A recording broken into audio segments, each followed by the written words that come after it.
Como todas las semanas llega el momento de contactar desde Alemania y a través de la Deutsche Welle a Andrés Goldschmidt. Es el colega a quien corresponde en el día de hoy ofrecernos su reporte como corresponsal político de la Deutsche Welle desde Berlín. Andrés, gracias por estar con nosotros. El saludo desde Venezuela.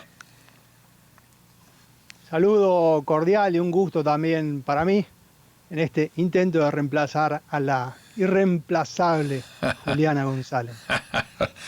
Muy buena presentación, te quedó muy bien, Andrés. Oye, ¿cómo marcha al día de hoy el proceso de vacunación en Europa? ¿Qué hay que destacar?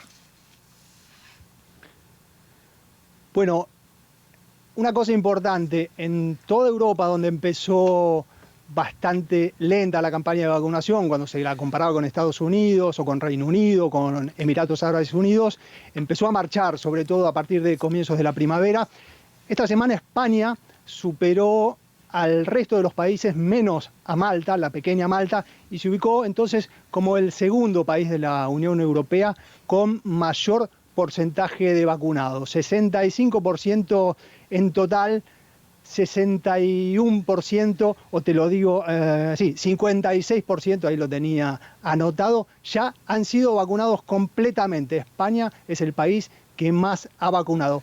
Y Alemania, que había empezado también lentamente, pero entre la primavera y el comienzo del verano había acelerado mucho la vacunación, ayer llegó también la cifra anunciada por el ministro de Sanidad, de que más de la mitad de los alemanes ya han sido vacunados completamente. Esto es una buena noticia, sí, pero tenemos que tener en cuenta que hasta hace una semana se vacunaban aquí, en un país de 83 millones de habitantes, unas 5 millones de personas por semana. Hoy apenas se llega a los 3 millones. La pregunta es el por qué. Sí, así es. Ahora, Andrés, ¿cómo se va dando la vida en Europa en torno a las posibilidades que permita el control progresivo de la pandemia? Es decir, estamos en verano, tiempo de vacaciones, de movilizaciones, por ejemplo. ¿Hasta qué punto ha habido margen para que la vida en Europa aproveche esos espacios en medio de las limitaciones por bioseguridad?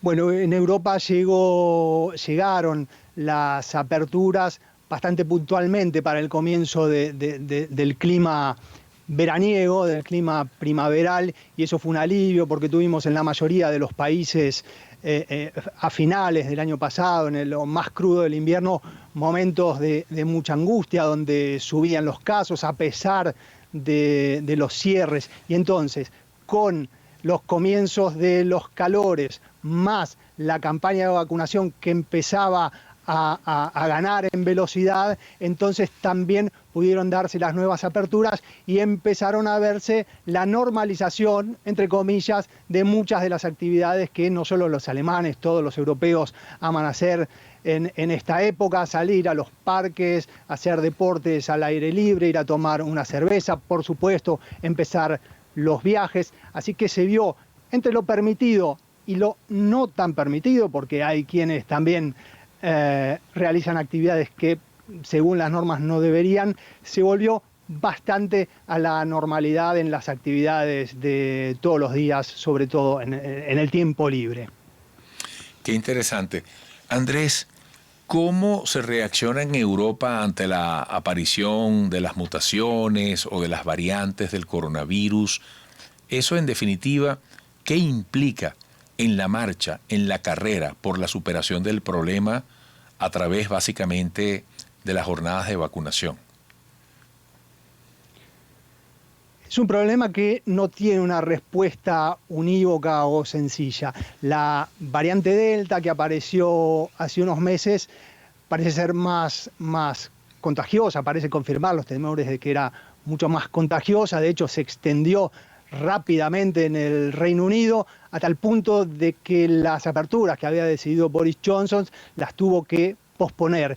Y lo mismo ocurrió en Europa, cuando parecía que estaba controlada o controlados los contagios, de repente esta variante empezó a propagarse con mucha velocidad, pero dramáticamente. Por ejemplo, en en España, donde se volvieron a niveles de contagio del año pasado, o en Alemania, donde si bien los valores absolutos todavía son bajos, una incidencia cada 100.000 habitantes en los últimos 7 días de 15 nuevos contagios, eso es bajo, pero la marcha, la velocidad de esos contagios es preocupante.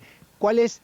Ese es el vaso medio vacío. El vaso medio lleno es que justamente a partir de la campaña de vacunación, y probablemente esa sea la principal razón, todo ese dramático aumento de los contagios no se traduce por ahora en un aumento también dramático de las hospitalizaciones, es decir, de las ocupaciones de terapia intensiva y de los fallecimientos. Esto hasta ahora no ha ocurrido. Un número simplemente. Hace unos meses en Alemania se habían ocupado más de 5.000 puestos de terapia intensiva. Hoy, a pesar de que los contagios aumentan, son algo más de 300 las camas en unidad de terapia intensiva ocupadas.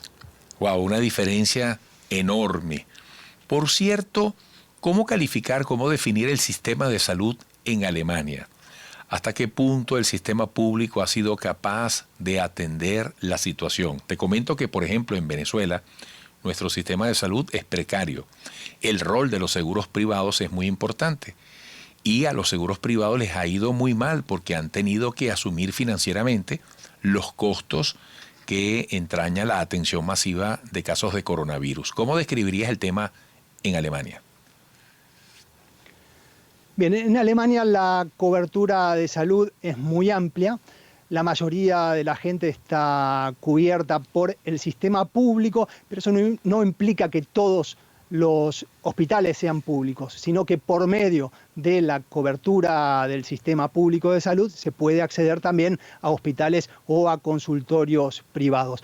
Por supuesto que hay en tiempos normales críticas porque quienes pagan, quienes están asegurados de manera privada, tienen mayores facilidades en cuanto a la cobertura médica que la mayoría de quienes están o estamos cubiertos por el sistema público, pero con respecto a la pandemia hay que reconocer, y si bien también hubo críticas en los últimos tiempos por una tendencia a ajustar o a dejar más servicios en manos de prestadores privados, la prestación en cuanto a unidades de terapia intensiva no se ha visto colapsada en todo el transcurso de la pandemia, incluso en los momentos en que se temía por esto y que se llegó a cierto nivel que parecía que se estaba por cruzar una línea roja. Pero no se han visto hospitales que, o las imágenes tan temidas de gente rechazada en los hospitales para no poder ser atendida. Incluso se ha atendido a algunos pacientes de coronavirus de algunos países vecinos.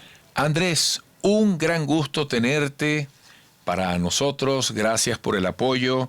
Bueno, la semana que viene entiendo ya vuelve Thomas Sparrow, antes de que más adelante lo haga Juliana González. Estamos por aquí a la orden. Un abrazo.